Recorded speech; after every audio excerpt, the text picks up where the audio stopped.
Hello and welcome to this week's Wildlife Matters podcast. And you find us in optimistic mood today as the long, dark days of winter are mostly behind us now and spring is just around the corner. So we are taking the time to examine some signs of spring that you can find in nature right now. This week, the equinox heralds the beginning of spring. We want to motivate you to leave your warm homes and enter the bright yet chilly natural world. One thing that is hard to miss is the spring chorus, which is growing louder and longer every day and should continue all the way through to early May. We will share our local spring chorus, which was recorded just a few days ago on this week's Wildlife Matters Mindful Moments. But before that, with so much happening in the world and many people feeling anxious about the future, at Wildlife Matters we focus firmly on wildlife and nature by sharing stories about some of the incredible ocean mammals that have been sighted in the English Channel this year. We're also sharing the exciting news that Natural England has confirmed that beavers are back in the wild in Britain, with the first releases meant to be happening this week. And our final story asks the question, why are birds nesting earlier in Britain? To answer it, we have an article written by Wildlife Matters. So join me at the Wildlife Matters news desk for this week's biggest wildlife and nature story on Wildlife Matters Nature News.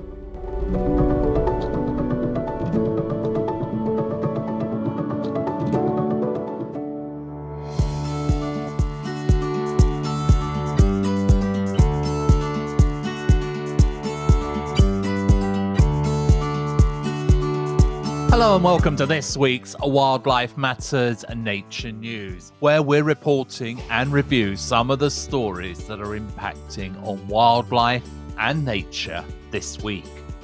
Our first story is about some marine life spotted off the south coast this year.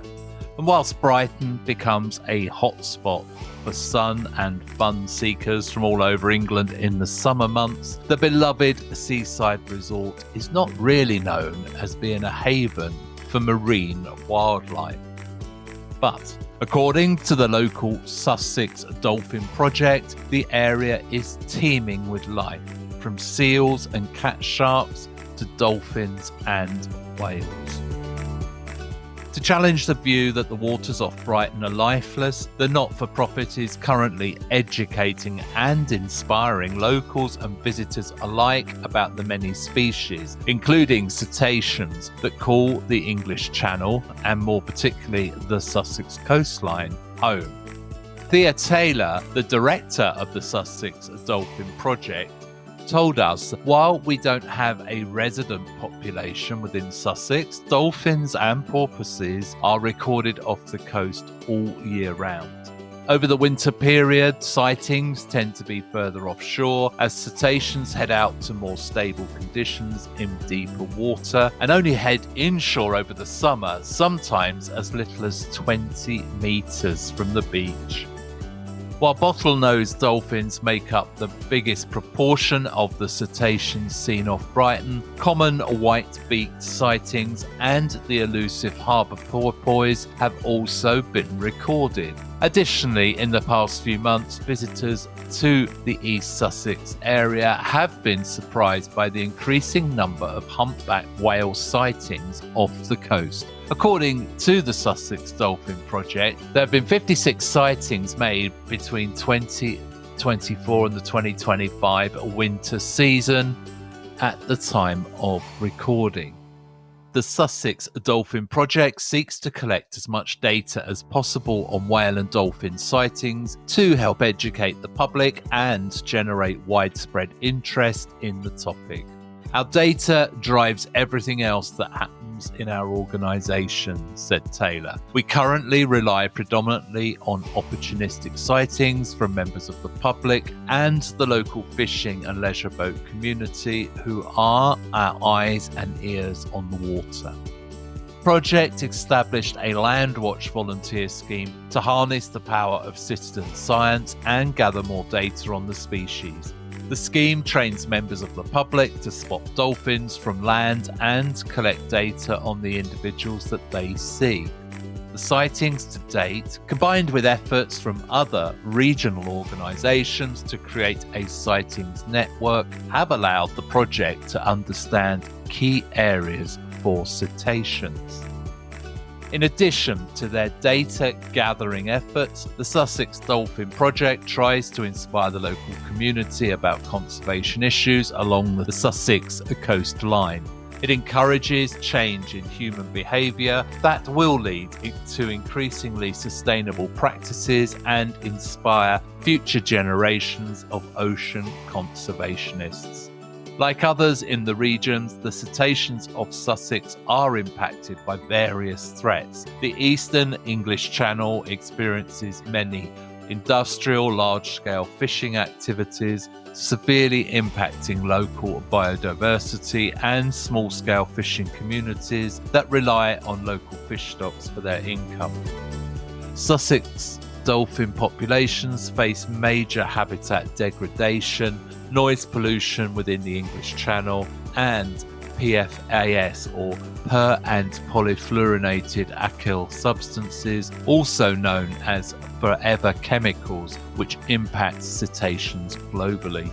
The Sussex Dolphin Project has launched a crowdfunding campaign to help them fund a research vessel. The goal is to collect more dolphin sighting data, learn more about the threats of dolphin species faced within the region, and to better protect the dolphins. A key priority must be getting out on the water more frequently to allow us to research cetaceans on the water, said Taylor. Right now, whenever we need to head out to sea to monitor dolphins, we must charter a boat by the hour. This limits how often, how long we can be on the water for, and how far we can go out. We are seeing more dolphins, porpoises, and whales than ever before, and that means we need to be there to monitor and protect them, reducing the risk of boat strikes, disturbance, and displacement, whilst researching the impacts of other human threats. Above all, the growing climate and nature emergency make us all aware that we must step up and protect our local species. We could do so much more with our own boat. So if you are able to help the Sussex Dolphin Project with their crowdfunder, do visit their website where you will find all the information. Our second story is a win for wildlife and nature, and that is the exciting news that beavers are back. Yes, the rodent everybody loves helps to combat drought and boosts biodiversity. Its reintroduction is welcome and long overdue. The first time I laid eyes on a beaver was a few years ago on a Devon farm of Derek Gall, the farmer turned rewilder who brought the furry rodents back to the UK over 30 years ago. It was magical. Sitting in the June dusk and the pink and purple sky was reflected in the still ponds of the beaver area. Suddenly, ripples emerged from the lodge and the head of a kit, a baby beaver, popped up from underwater. Watching this fascinating, very cute creature collect willow branches in its mouth was a heart-stopping moment. It felt like peeking into a secret world. But this scene will become more standard across England after the government announced last Friday that beavers can be legally released into the wild for the first time. The rodents were a common feature of our rivers until around 400 years ago, when they were hunted to extinction for their pelts and the oils that they secrete. So this is the return of a creature that belongs here and that we cruelly extinguish from our landscape. But it's a much more critical moment than that. We have screwed up our rivers over the centuries, straightening them, divorcing them from floodplains, and destroying the surrounding habitats. And this causes increased flooding and makes it more difficult for nature to thrive. Beavers can heal this. They are known as a keystone species, meaning their presence creates habitats for other creatures, including fish, amphibians, and insects. Beavers alleviate flooding. Their dams are leaky, which means rivers flow more steadily, and rainwater isn't dumped all at once into our towns and villages. The beavers on the River Otter in Devon, one of our free-living populations, have managed to prevent the village downstream from flooding. As climate change brings heavier rainfall, their flood reduction services will become more invaluable. In the Czech Republic, the government planned a flood prevention scheme involving a dam. But the beavers arrived first, building their dam in the exact location planned by officials and saving Czech taxpayers the equivalent of over £1 million. Beavers also help reduce the impact of drought. In the dry summer of 2022, when farmers struggled to grow grass for livestock and plant crops, a lucky few in Devon and Cornwall, where there are beavers, did not face the same problems. Right now, England's beavers are mostly in enclosures where they have been released by conservationists who have observed their impact on a few constrained acres of land. In the coming days, these industrious rodents will be living free all over the country, with the first expected to be released by the National Trust at the Purbeck Heaths in Dorset. And I urge you to go and visit so you too can experience the magic of watching wild beavers. This week's third story asks why birds are nesting earlier in Britain, and this is an article written by Wildlife Matters. The early nesters. Spring in the UK signals the beginning of the nesting period for wild birds, a vibrant chapter in the seasonal cycle of nature.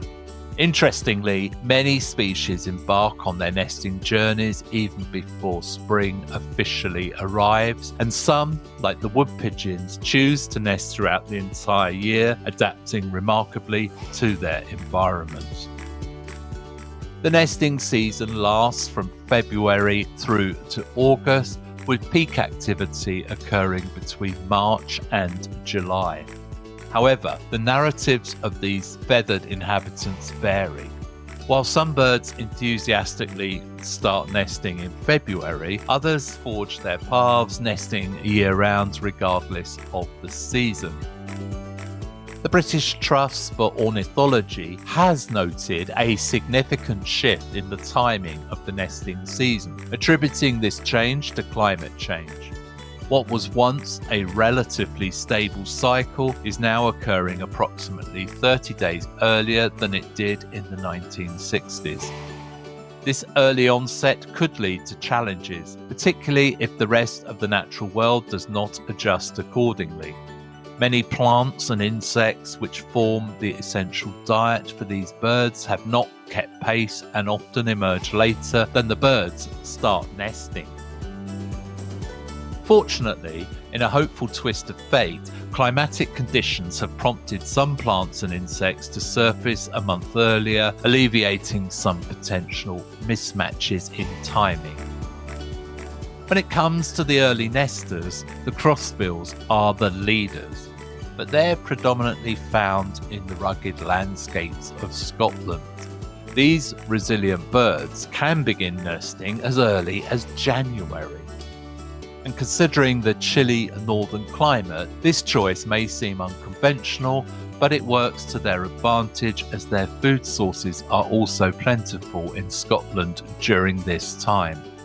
As February arrives, a variety of other birds join the nesting procession, including long-tailed tits, long-eared owls, herons, and ravens. The surge of activity continues into March, when popular garden birds like robins and blackbirds debut in the nesting scene, making the start of the season filled with the sounds of chirping and the sights of industrious feathered parents preparing for their young. Many birds' lives are dictated mainly by their food sources. For example, blackbirds mainly feed on worms, which are much easier to find in softer, damp winter soil than the hard-baked ground of summer or spring. Owls, on the other hand, feed their chicks, small mammals. By nesting early in the season, they can benefit from shorter grass and fewer plants in the undergrowth, making it easier for them to find prey. This allows them to adequately feed themselves and their young without expending too much energy. The long-tailed tit constructs an elaborate nest, which takes a significant amount of time to build. And as a result, even though they begin building during February, they usually don't lay their first eggs until April. Conversely, some birds like the grey heron do not need to make a new nest each year, they simply repair last year's nest. They must start early though, as grey heron chicks take about 8 weeks to fledge, so if they don't begin early, there might not be enough favourable weather to help the young learn how and where to find their food. Similar to rooks and other birds that mate for life, they do not waste time finding a partner and can start nesting as early as February each year. In Britain, the earliest nesters include long-tailed tits, long-eared owls, herons, ravens, tawny owls, blackbirds, chiffchaffs, great tits, nuthatches, robins, all the native corvid species, missel thrushes, wrens, song thrushes, peregrine falcons, buzzards, and on the water, ducks, coots, kingfishers, crested grebe, gulls, guillemots, and oyster catchers. In Britain, 2 groups of birds tend to nest later than others. The first group consists of the seed-eating birds, such as finches, which delay their nesting until they can ensure a reliable food supply for their young. And the second group are the migratory birds that arrive in April and sometimes May and nest almost immediately upon arrival. These would include the swallows, swifts, and the martins. The best way to help nesting birds is to leave them alone. In the UK, knowingly damaging or destroying an occupied bird's nest is a criminal offence. Occupied doesn't just refer to nests with eggs or chicks. Even disturbing a nest that's being built counts as occupied. Most birds in Britain typically will finish raising their brood by the end of August. However, in mild autumn, some birds may go on to raise another brood, which can extend the nesting season until late October. Unlike most garden birds, pigeons and collared doves do not require this, as they don't depend on invertebrates to feed their young. And that was this week's Wildlife Matters and Nature News. If you have a story you feel we should be sharing on Wildlife Matters Nature News, then please do get in touch by dropping us an email. Our email address is in the show notes.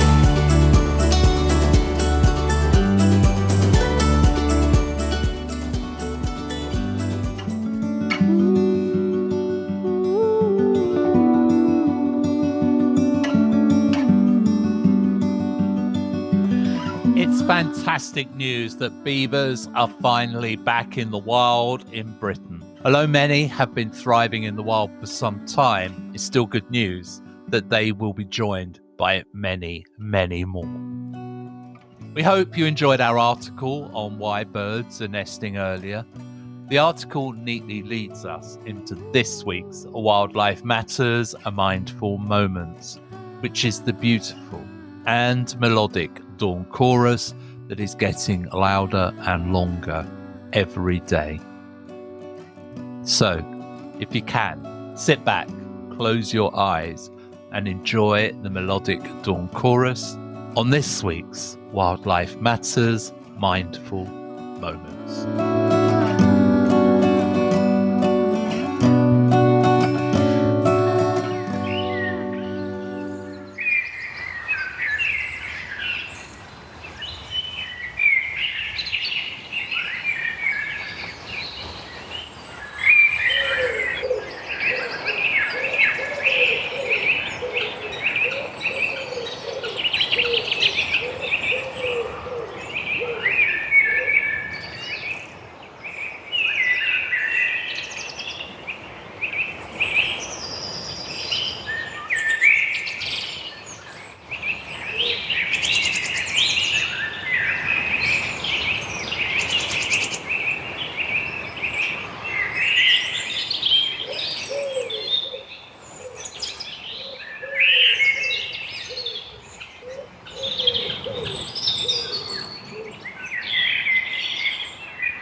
I hope you let the dawn chorus gently move your senses.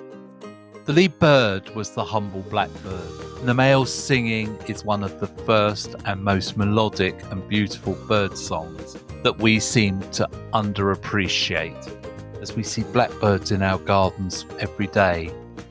But just take a moment to listen, especially when he is joined, which is often the case, by his fellow thrush cousins, the song and the mistle thrush, making a trio that rivals any combination in nature for the beauty of their birdsong.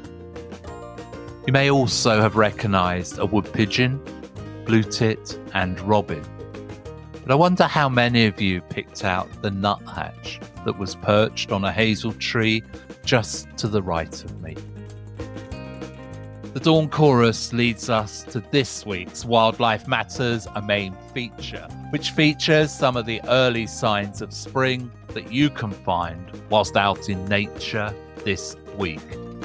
So, pull on your boots, get your hat and scarf, and join me as we explore nature to discover some of the signs of spring in this week's Wildlife Matters Spring Equinox Special main feature.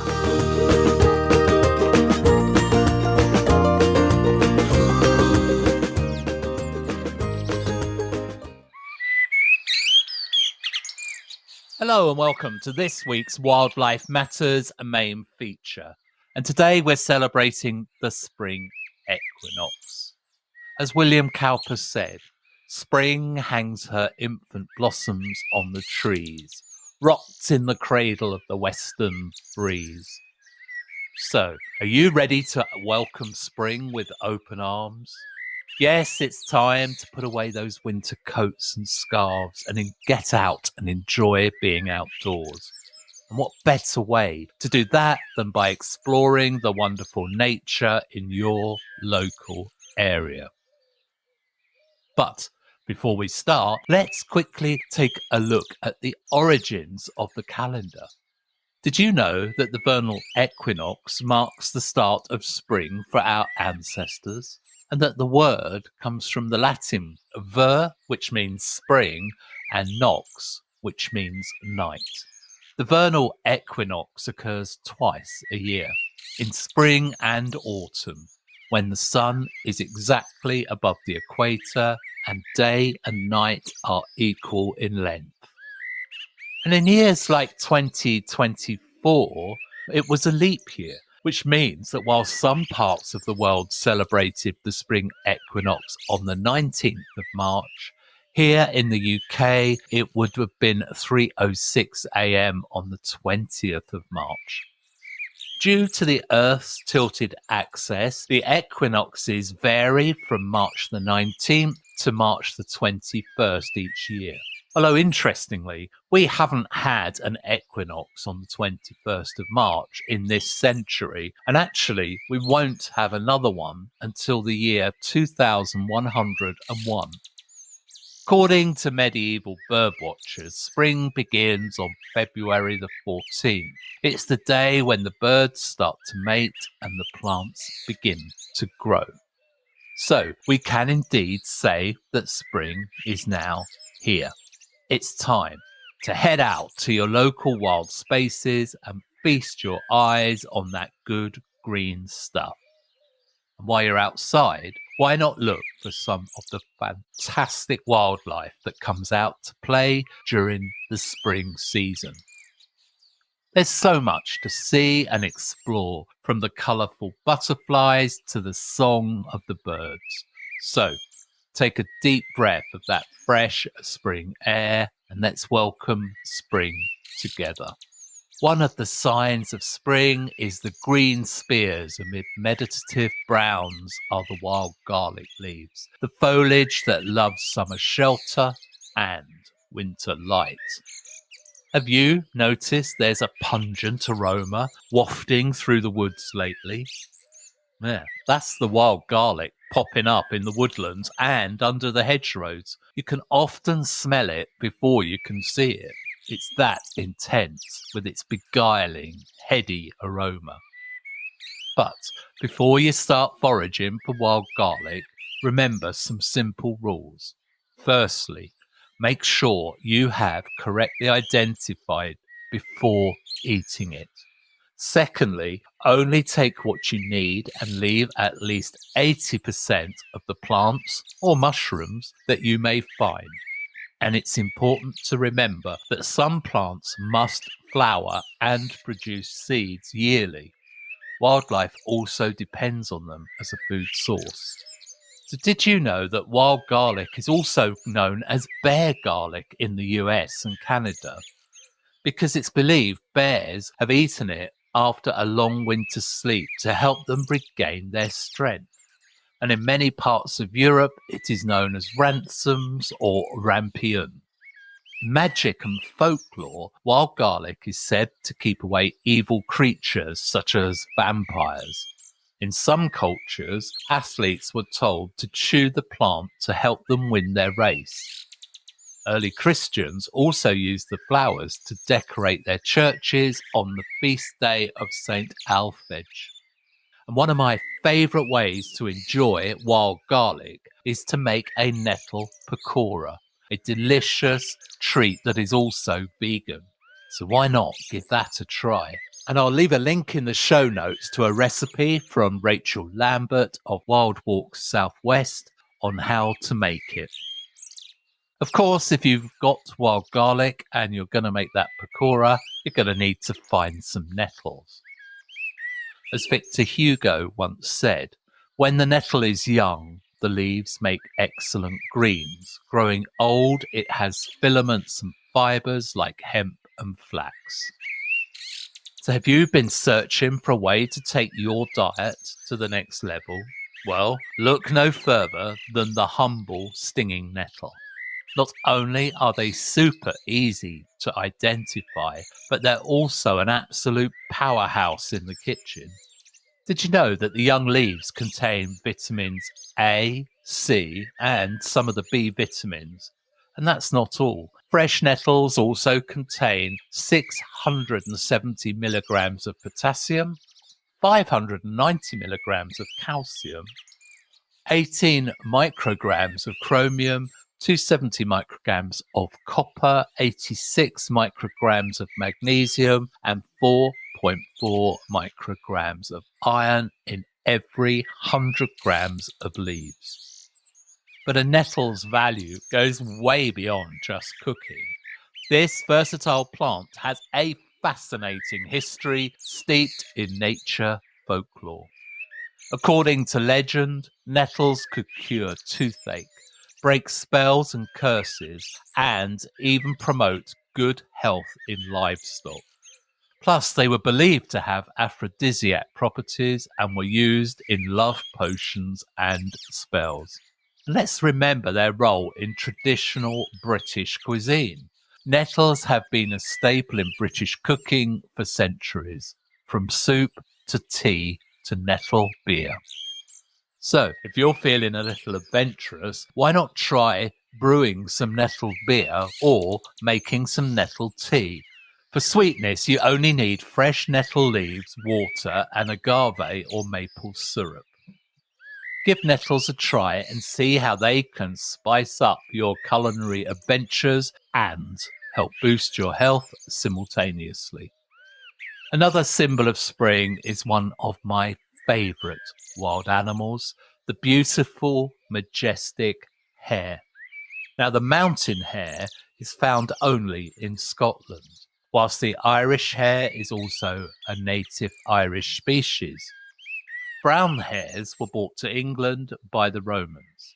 Hare fossils dating back to 28,000 BC have been found in Ireland. Druids would catch hares and release them to interpret their escape path for prophecy. And harming a hare was once believed to bring terrible consequences. The hare is deeply connected with the moon and fairies. Those magical worlds can be accessed by travelling underground, and in folklore, hares are often associated with shape-shifting and sometimes as tricksters. Depending on where you were, seeing a hare was either a bad omen, as a messenger from the other world, or the old lady next door who you thought might have been a witch. And in Ireland, the hare was even considered a witch in disguise, as it was mythically associated with the Cailleach, a witch-like being. Today, we discuss the mad March hares, a saying based on the hare's behaviour during the month of March. Although it can be as early as December, hares chase each other in the fields before standing on their rear legs and boxing with their front legs. But this behaviour isn't madness. Although this boxing is often believed to involve two males battling over a female, it is in fact an unresponsive female fighting off a male's advances. Two of the UK's most important native trees are the oak and the ash. And there's an old saying that I'd like to share. Oak before ash, and we're in for a splash. But ash before oak, and we're in for a soak. Good old country saying that indicated what kind of weather we might expect in springtime. When you wander through the woodlands, do take a moment to observe the buds and the leaves on the trees. The timing of the trees leafing can provide valuable information about the weather in the woodland. Although weather predictions based on old folk sayings may only be semi-reliable, the behaviour of the oak and ash trees can give us some clues. Typically, oak and ash trees start to leaf around the same time. However, the timing of the oak trees leafing is more influenced by temperature, whereas the duration of daylight affects ash trees more. If the temperatures are high during February and March, oak trees will likely start leafing earlier. But if it remains cold until April, ash trees will likely leaf first.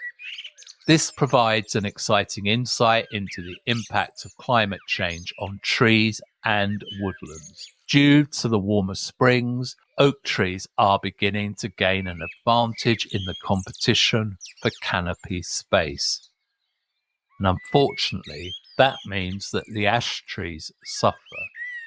Even worse, the ash trees are already struggling against the fungal ash dieback disease. The next sign of spring we're going to look at is the lesser celandine. And as Wordsworth said, there's a flower that shall be mine, 'tis the little celandine. And for centuries, swallows and celandines have been revered in Britain as being the first harbingers of spring. Even today, these tiny plants hold a special place in our hearts as they signal the arrival of the new light. Sensitive to sunlight, these plants have a unique characteristic of opening at dawn and then closing at dusk. They appear to have an uncanny ability to predict the weather and will hide away before a rain shower.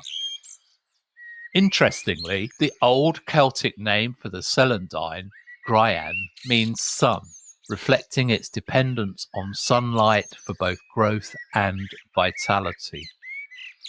Traditionally, lesser celandine has been associated with happiness and the promise of better weather. It is also known by various colourful folk names such as yellow spit, nipplewort, and wortwort. And that was easy for me to say. The juice from the plant is also corrosive. Another favourite is parwort, most likely named because of the plant's root resembling a bundle of grapes or hemorrhoids. Lesser celandine was once used to forecast the weather, as it can shut its petals before the arrival of rain. The plant's leaves are also high in vitamin C, making it a valuable remedy for scurvy. One of the woodland birds that will become more prominent now is the woodpecker family. If only the woodpecker sighs. The tree bark was as soft as the skies, by Louis Sachar. Hearing the sound of a drumming woodpecker in your local woodland is usually one of the first signs that spring is approaching. Great and lesser spotted woodpeckers start drumming to establish their territories in February, and I've heard them in my local patch just recently. The hammering activity is to develop nesting holes. While mainly male woodpeckers drum, the females also assist with the nest building, which reaches its crescendo in March and sometimes early April. The great spotted woodpecker is widespread now in Britain and has recently colonised Ireland. Compared to the lesser spotted woodpecker, it has a louder drum that fades at the end. The drumming of the scarce and declining lesser spotted woodpecker is much quieter, and this species frequently advertises for a mate by using its distinctive call. The green woodpecker is absent from Ireland and it rarely drums, and it is most often identified by its familiar yaffle call. Woodpeckers are fascinating, especially when it comes to folklore. In Norse mythology, they are linked with Thor, possibly because their hammering can be associated with his hammer, Mjolnir. According to legend, the red-headed Thor got his hair colour from the male woodpecker. The Celts believed that when a woodpecker screeched, it was the sign of imminent rain. And in the Native American zodiac, if you were born between June the 21st and July the 21st, your birth totem is the woodpecker, and you are known to be kind-hearted and good at looking after your family and loved ones.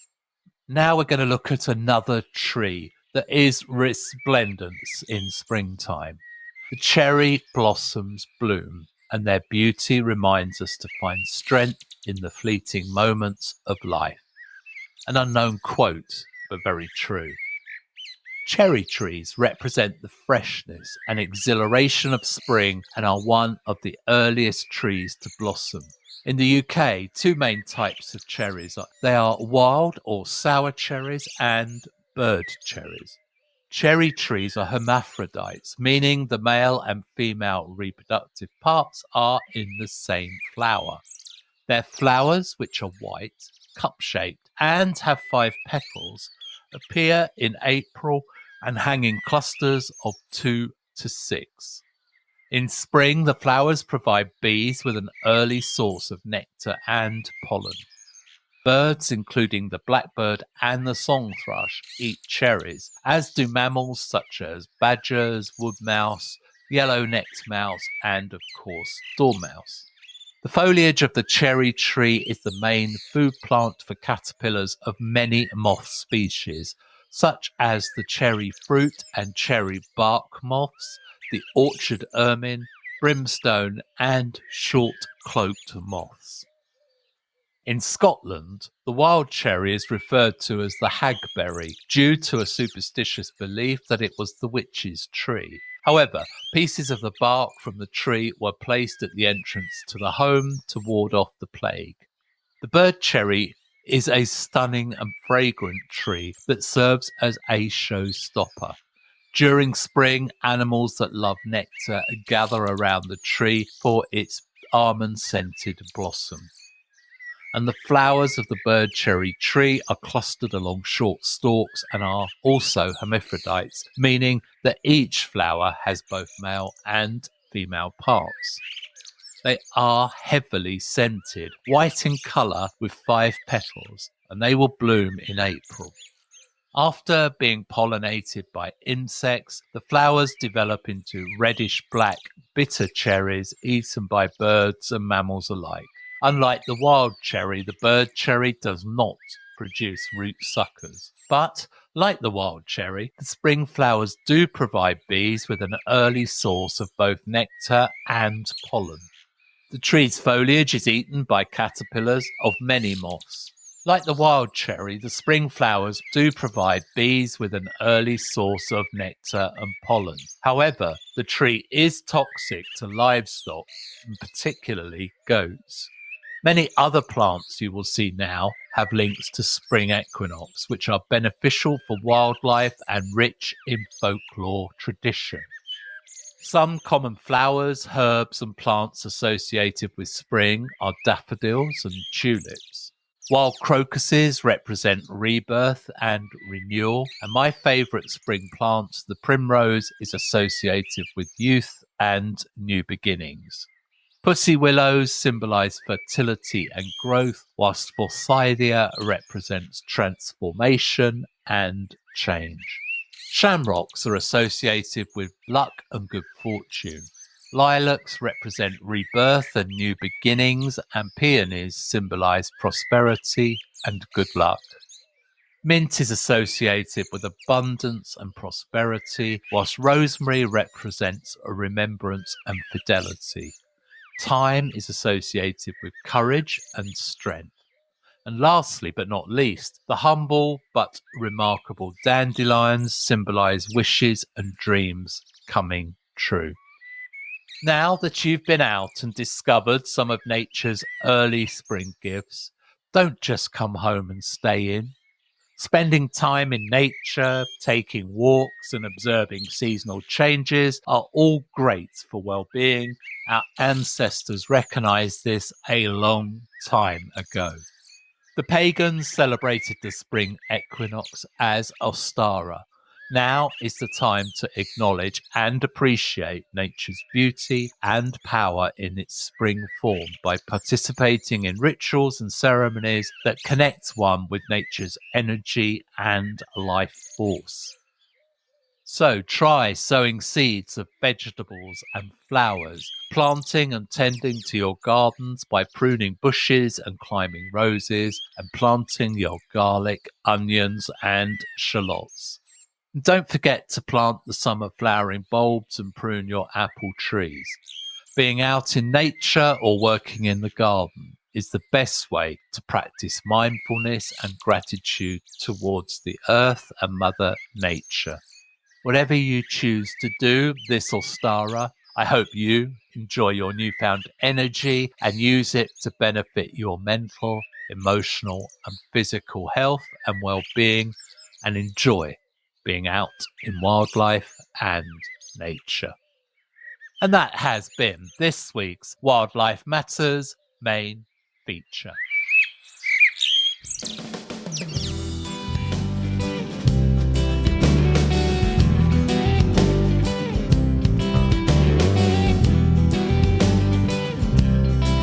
Well, I hope you enjoyed our walk and talk, discovering some signs of spring as we celebrated Ostara, the pagan celebration of spring, and for me, the beginning of the new year. Now is the time the light and energy returns and wildlife and nature are busy finding mates, building dens and nests, and having their chicks and cubs. The energy is all around us as we leave the darkness of winter and step into the spring light. The spring light can bring a sense of clarity and vibrancy to the world, with the colours of nature more vivid and the air feeling fresher and cleaner. Getting out into nature is excellent for your mental, emotional and physical health all year round. But the spring season is the most powerful and vibrant for me. We want to say a huge thank you to our new listeners, and many of you have joined us in the last few weeks. And as always, a huge thank you to those who have been with us and supported us longer. Please do tell your friends, colleagues and family about the podcast and share on your social media or in the groups you support. It does help Wildlife Matters to be discovered by more wildlife and nature lovers in the algorithm-driven world that we live in today. Wildlife Matters will return in 2 weeks, where we will look at the beautiful badger in springtime and share some audio recorded at our local set. Now that's one you don't want to miss. We will also have the latest news stories that impact wildlife and nature, and we will be spending time in nature with our Mindful Moments audio stress relief for wildlife lovers. We appreciate you, yes, I mean you, taking the time to listen to us today. So until next time, keep safe, wild ones. This is Wildlife Matters, signing off.